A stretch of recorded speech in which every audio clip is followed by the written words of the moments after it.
Fala, coleguinha do YouTube, tudo bem com vocês? Então, no último vídeo a gente falou sobre a Alta Idade Média.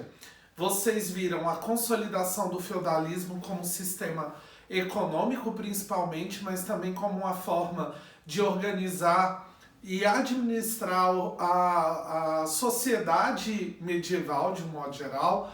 Vocês viram que esse é um processo que ocorreu especialmente na região da Europa Ocidental, e a gente viu que houve uma incorporação dos valores cristãos à sociedade de um modo geral.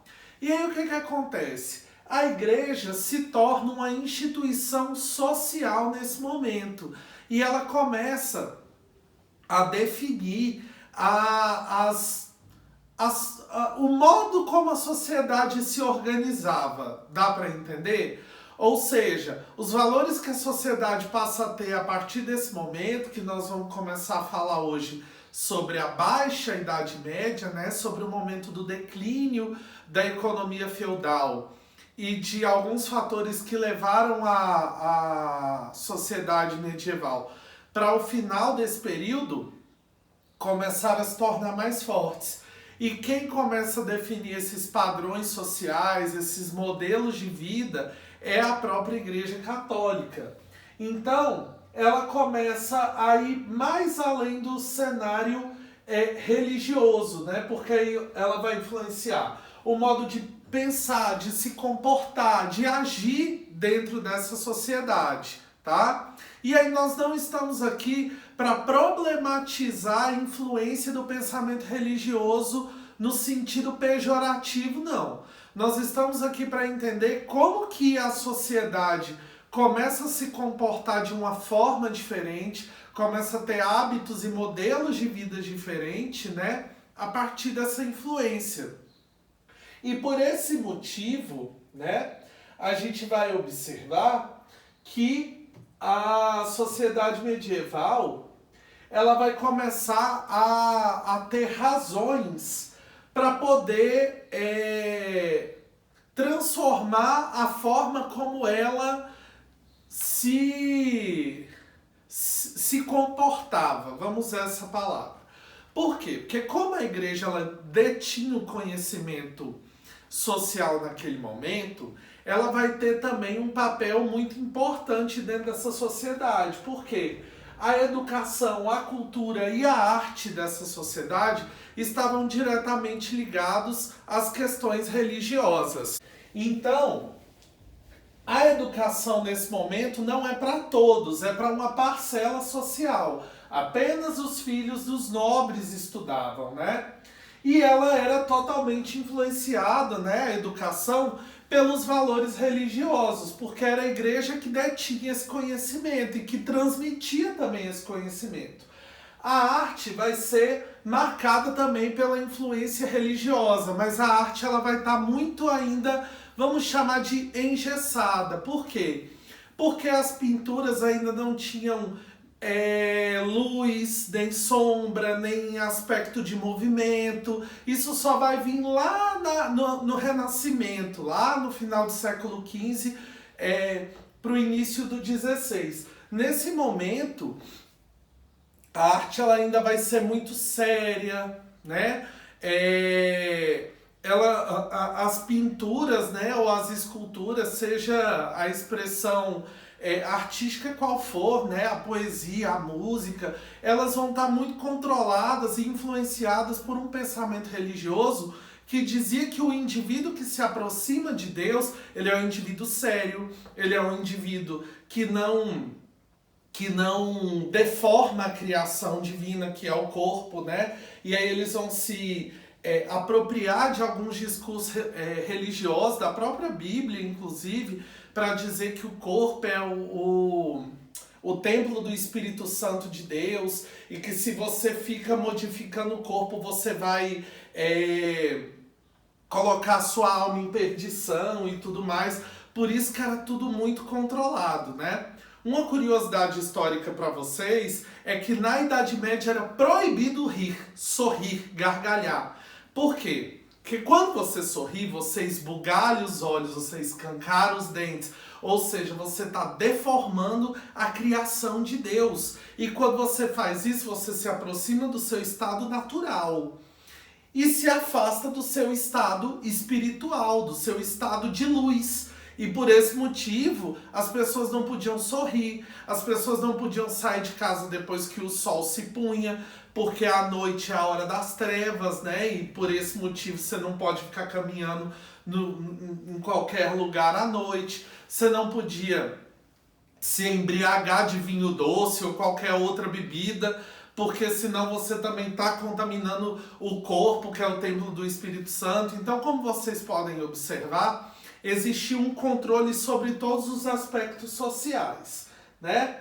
Mas o que a gente tem que enfatizar também nesse momento foi um grande conflito que começou lá no século VIII, mas que teve grande força no século XI até o século XIII, que ficou conhecido como Cruzadas. Por que ele recebeu esse nome? Ele recebeu esse nome porque a partir do século VII, você sabe que por volta de 620 depois de Cristo, surgiu uma religião que se chama islamismo, que é uma religião que até hoje concentra grande parte da população árabe, sobretudo, norte da África, né? E hoje, atualmente na Europa, o país que tem mais influência da cultura árabe, né, e da religião islâmica, melhor dizendo, né, é a França. É o país que mais concentra população islâmica na Europa até hoje. Só que nesse momento aqui a religião islâmica surgiu, né? E ela ganhou muita força, né, muita propriedade a partir do século VII. Foi quando os islâmicos conseguiram dominar regiões que eram de origem, vamos dizer assim, ou judaica ou cristã, sobretudo a cidade de Jerusalém. Quando eles dominam a região de Jerusalém, a igreja cristã, né, o cristianismo de um modo geral, vai abrir grandes olhos para isso, porque eles sabiam que dominar a região de Jerusalém também era dominar uma região que tinha grande concentração de rotas comerciais e, consequentemente, grande concentração econômica. E a partir do século VII, os islâmicos começam a caminhar para as regiões do norte da África e também chegaram na região da Península Ibérica, que é como a gente chama também a região formada por Portugal e Espanha, e também chegaram na região de Bizâncio, né, do Império Bizantino, onde hoje fica uma cidade que se chama Istambul, que é a capital da Turquia, que era lá no mundo antigo Constantinopla, lembra? Que era a capital do Império Romano do Oriente, né? E por isso ali eram feitas grandes trocas comerciais, né? Grande concentração de economia era feita ali, era onde tinha o contato entre europeus e povos árabes. E esses povos árabes estão se convertendo ao islamismo. Então, para que a Igreja Católica não perdesse a influência que ela estava tendo na Europa, começou-se um conflito, né, que recebeu esse nome de Cruzadas, né? Ele tinha como objetivo expulsar os infiéis da Terra Santa e também impedir que o islamismo crescesse dentro da região europeia. E ao mesmo tempo a gente vai ter aí então um choque religioso, né? Ou seja, eram dois pensamentos religiosos muito diferentes. E isso fez com que esses povos entrassem em choque também. Então o que a gente vai observar? As cruzadas elas vão contribuir para aquilo que a gente chama de renascimento urbano. Por quê? Esse movimento histórico que a gente chama de renascimento urbano é quando os servos começam a deixar os feudos, né? Eles saem dos feudos e começam a vir morar em volta das cidades. Everton, por que eles não viviam dentro da cidade? Porque dentro da cidade morava o rei, moravam os nobres, né?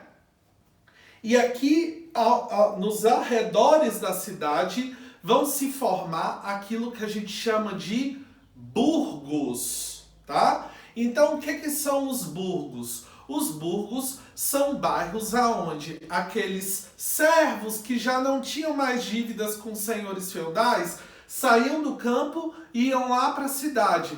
Everton, eu posso chamar isso também de êxodo rural? Você pode entender como êxodo rural, mas você só vai chamar assim se tiver algum termo na sua prova, uma questão na sua prova que está relacionando desse mesmo modo. Porque não há como é que eu posso dizer? Um consenso entre os historiadores para dizer que naquele momento da história ocorreu um êxodo rural, tá? Mas o que a gente pode afirmar com toda certeza é que alguns servos, né, que já não tinham mais dívidas com seus senhores feudais, vão começar a sair desses feudos e ir viver próximos às cidades.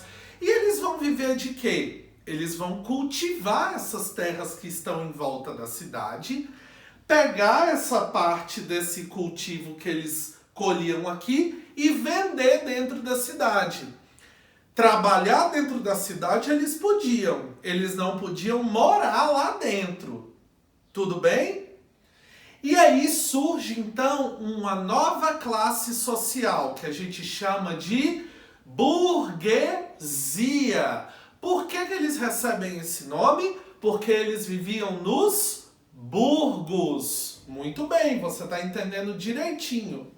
E quem viviam nos burgos eram os burgueses que exerciam o papel social de comerciantes. Por isso que a gente está falando aqui de renascimento urbano, porque eles vão reorganizar, reestruturar os padrões urbanos, citadinos daquele momento. Porque na Alta Idade Média, que a gente viu no vídeo anterior, se você ainda não viu, corre e vai assistir esse vídeo também, tá bom? As pessoas viviam muito mais no campo do que na cidade. Nesse momento aqui, entre o século X e o século XI, as pessoas estão saindo do campo e indo para as cidades. E lá elas vão se tornar burgueses, né? Comerciantes. Viviam dentro da cidade? Não, viviam nos arredores da cidade, que eram chamados de burgos, ok? E aqui, nesse mapa, vocês podem observar outro motivo desse conflito se chamar cruzadas. Como vocês podem perceber, eles se encontravam e se separavam muitas vezes nesses conflitos, nos caminhos dos conflitos. Então nós vamos ter aqui pontos importantes nesse conflito aqui, que é a região de Jerusalém, a região de Constantinopla e a região da Itália no seu todo. O que você vai observar? Que aqui no meio desse caminho nós temos o mar Mediterrâneo, né? E aí, grande parte desse escoamento de produção, daquilo que era produzido aqui e vendido para cá, ou daquilo que saía daqui e era trazido para cá, para que fosse feito o escambo, ou seja, a troca de produtos, né, era feito pelo mar Mediterrâneo, né? Então, as cruzadas também contribuíram para o fortalecimento do comércio? Sim. Das rotas comerciais pelo mar Mediterrâneo? Sim. E a partir daí, a gente vai ter a criação e o desenvolvimento de rotas comerciais também dentro da Europa. Observem que grande parte das cidades que a gente já destaca, inclusive no século XXI, elas estão crescendo nesse momento, né? Marsella, Paris, Bruges, né? Toulouse, eu estou falando muitas regiões da França, mas vamos destacar outras também. Tessalônica na Grécia, né?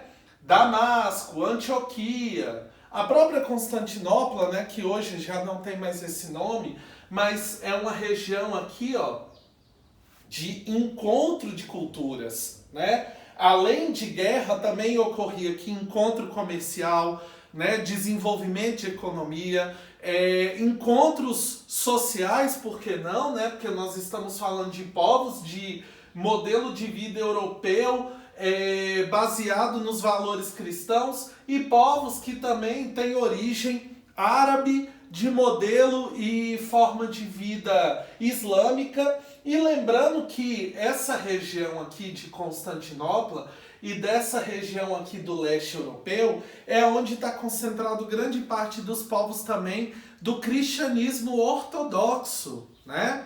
Existe um tipo de cristianismo, né, que tem similaridades ao cristianismo católico, porém ele tem algumas diferenças nos seus dogmas, nas suas leis, nos seus princípios. E é ele que a gente chama de cristianismo ortodoxo, que vai ter grande concentração nessa região aqui.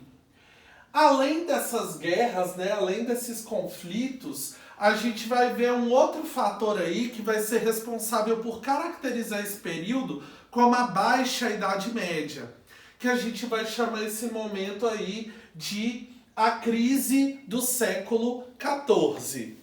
Então, o que foi essa crise? Por que ela é chamada dessa forma, né?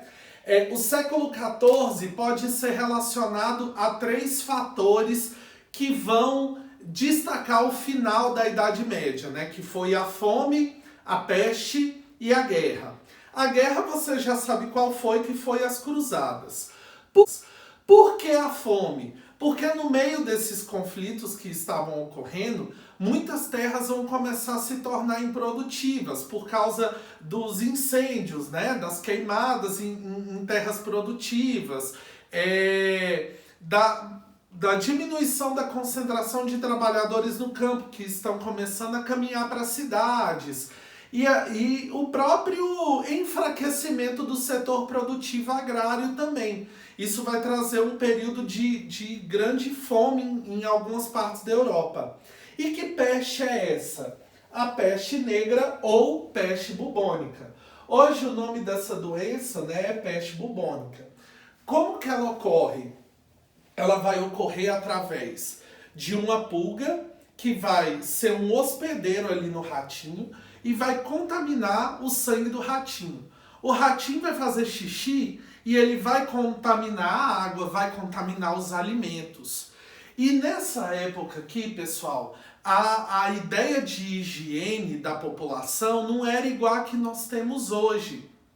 Então observem, nós estamos falando de uma região do mundo, né, de um continente, aonde as frentes frias são realmente muito frias, que fazem temperaturas abaixo de 0, que é uma coisa que a gente não está acostumado em todos os lugares do Brasil, né? No Pará, então, né, minhas filhas, essa época do ano, junho, julho, agosto, até setembro, né, ensaio para o inferno, de tão calor que é.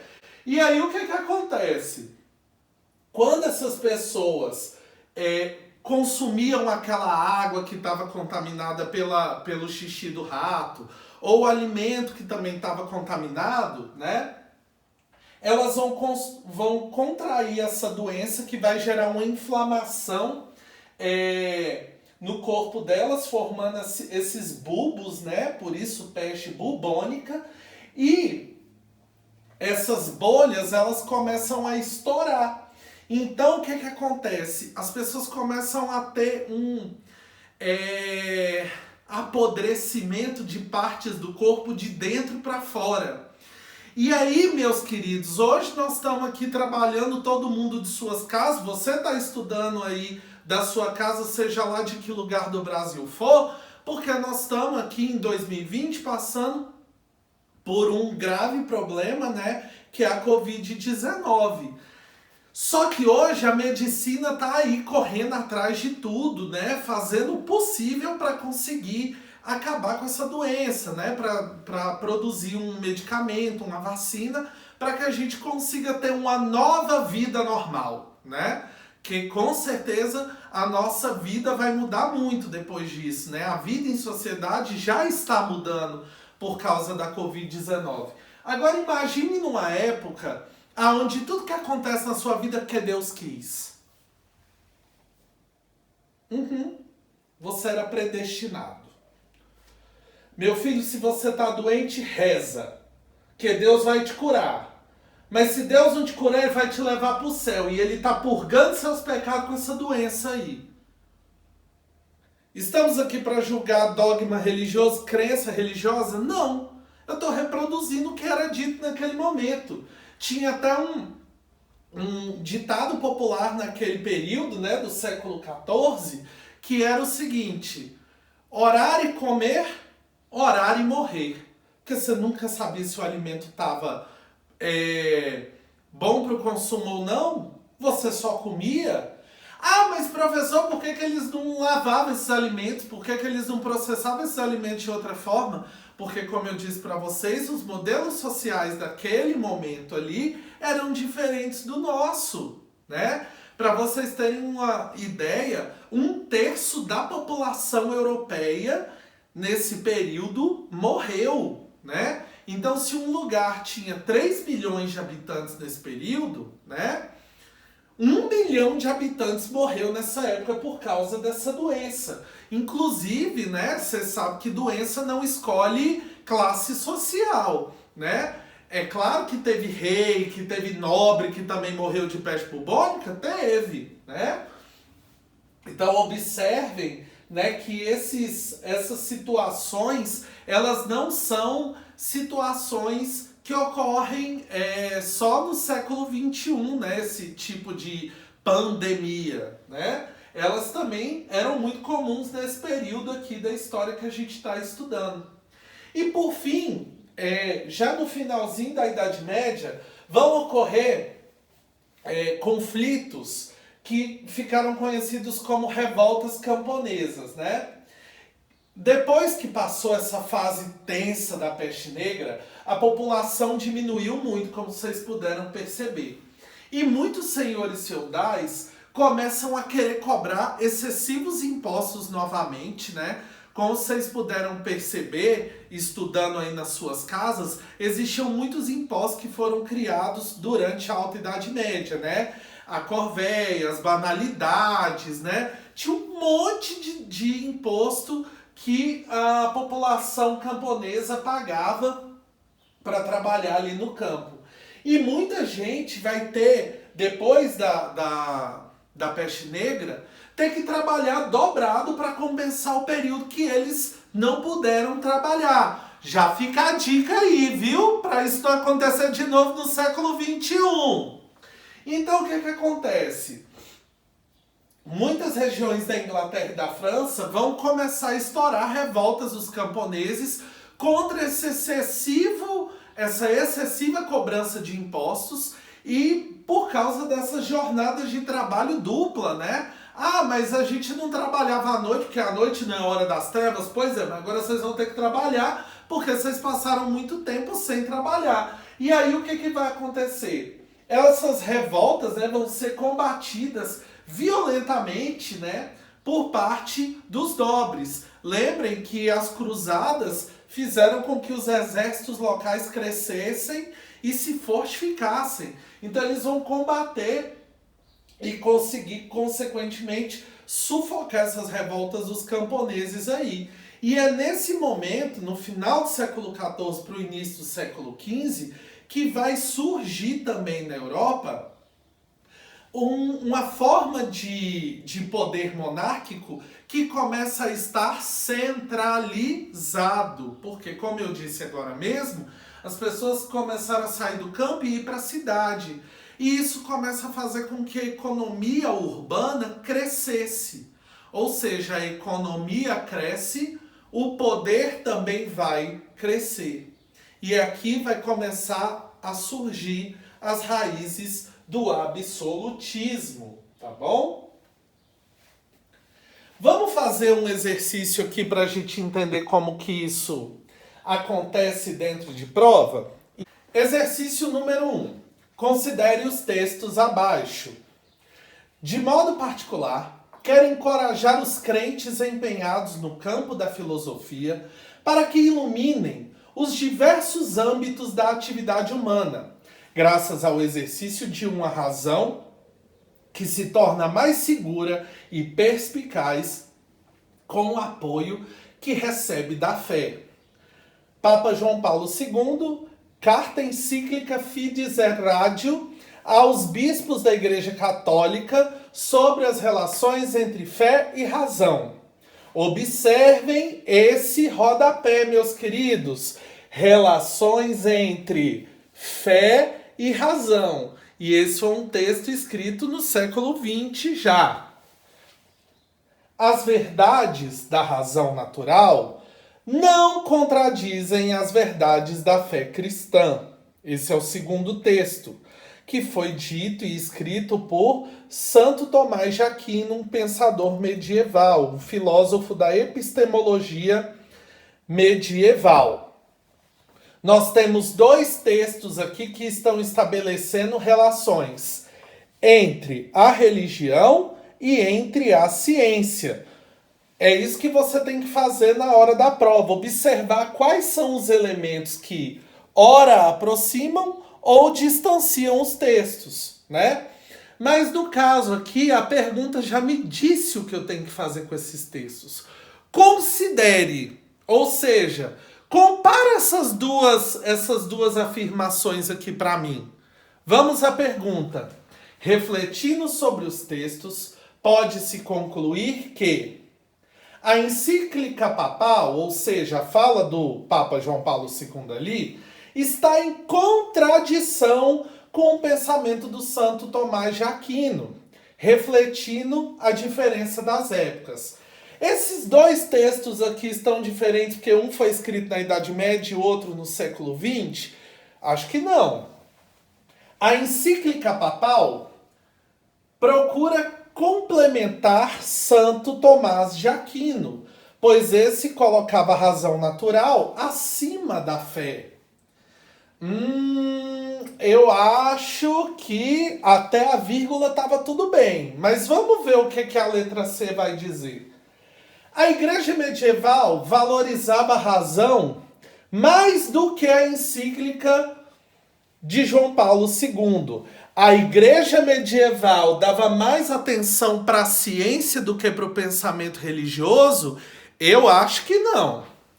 O pensamento teológico teve sua importância na Idade Média, mas, em nossos dias, não tem relação com o pensamento filosófico.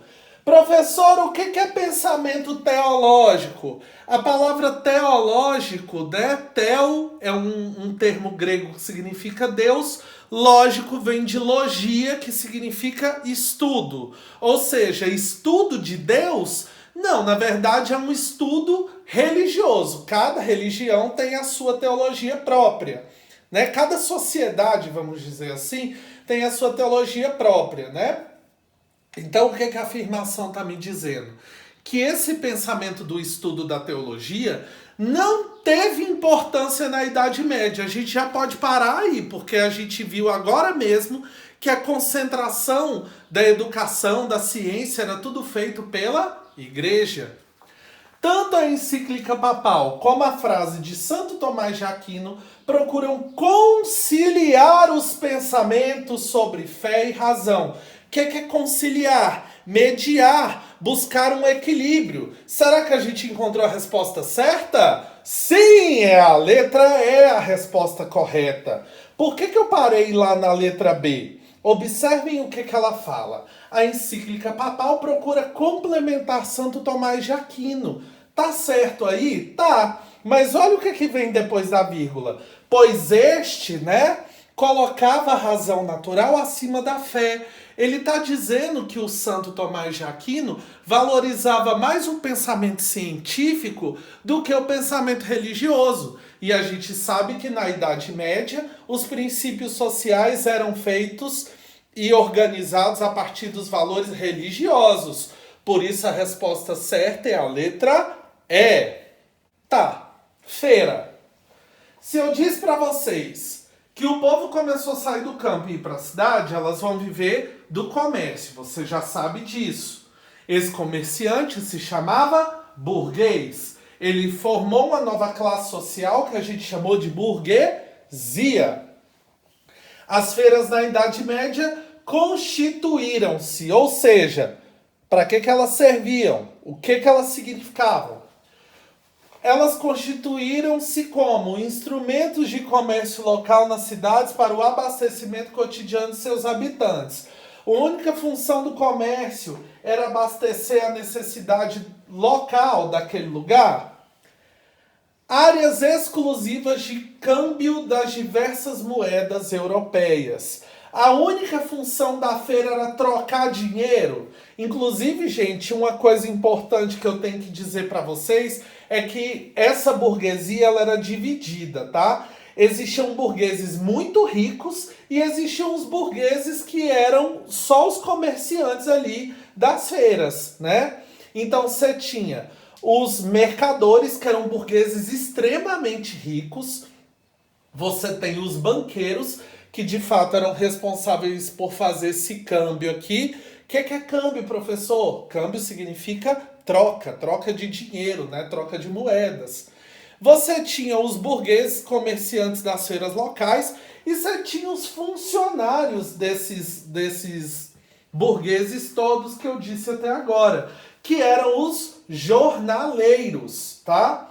Mas diferente de hoje em dia, que o jornaleiro é o cara que vende jornal, que entrega jornal, esse jornaleiro da Idade Média era um cara que trabalhava durante uma jornada de trabalho e por esse motivo ele era chamado de jornaleiro, tá? É o que hoje em alguns lugares a gente chama de horista. Letra C. Locais de comércio de amplitude continental que dinamizaram a economia da época. Olha que afirmação linda e bonitinha. Locais fixos de comercialização da produção dos feudos. Muito parecida com a letra A. E, por fim, letra E. Instituições carolíngias para o renascimento do comércio abalado com as invasões do Mediterrâneo. Instituições carolíngias, o Império Carolíngio foi lá na Alta Idade Média. Acho complicado, hein?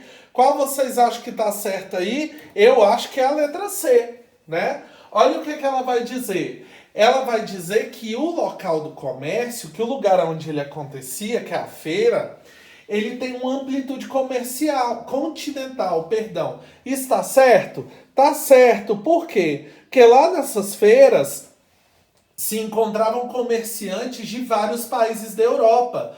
Como eu mostrei para vocês também no mapa, era um lugar onde acontecia um encontro de culturas, né? Naquele mapa lá das cruzadas, que dinamizavam. O que a palavra dinamizar significa? Movimento, né? Ou seja, que movimentavam a economia da época. Então, por isso, essa questão, a resposta correta é a letra C.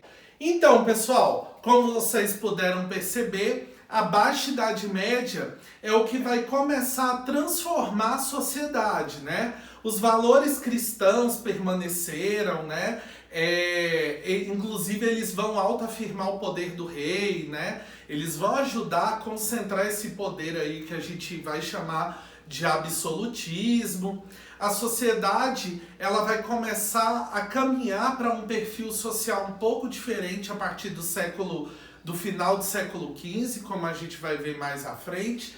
Mas esses conflitos e tudo que ocorre nesse final da Baixa Idade Média vai também criar o perfil da Europa na Idade Moderna, né? Que vai começar logo em seguida aí.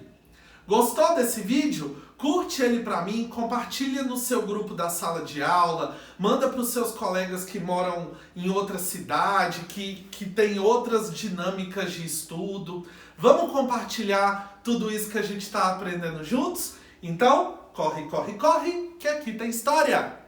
Beijo!